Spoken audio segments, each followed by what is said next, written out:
प्रदेश अपनी विरासत पर गौरव की अनुभूति करता है। पूरा देश आदरणीय प्रधानमंत्री जी की प्रेरणा से अपनी विरासत पर गौरव की अनुभूति करता है।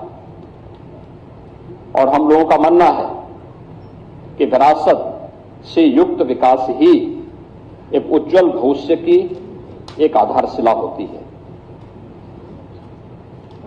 लेकिन अपने राजनीतिक स्वार्थों के लिए अगर कोई उन आक्रांताओं को महिमामंडन करता है जिन्होंने भारत की आत्मा पर प्रहार किया, जिन्होंने भारत की आस्था को रौंदने का कार्य किया है, मुझे लगता है कि आज का नया भारत, आज का नया उत्तर प्रदेश, ये नए भारत का नया उत्तर प्रदेश इसको स्वीकार करने को तैयार नहीं है, कतई तैयार नहीं है। आप देखें किस प्रकार से, यानी आक्रांताओं को महिमामंडन करना, देशद्रोही तत्वों के समर्थन में बयानबाजी करना या राष्ट्रीय प्रतीकों के प्रति अपमानजनक टिप्पणी करना, ये किसी राष्ट्रद्रोह से कम नहीं।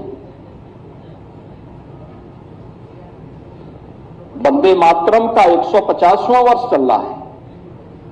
कुछ लोग हैं उनमें राष्ट्रगीत, जिसे भारत के संविधान सभा ने सर्वसम्मति से सम्मान देकर के राष्ट्रगीत के रूप में प्रस्तुत किया। और हम आभारी हैं प्रधानमंत्री मोदी जी के, जिन्होंने राष्ट्रगीत को अनिवार्य रूप से देश के अंदर लागू करने के लिए एक नोटिफिकेशन जारी करवाया कि राष्ट्रगीत भारत के आन मान शान का प्रतीक है और भारतवासी को अपने पुरातन वैभव पर गौरव की अनुभूति करनी चाहिए।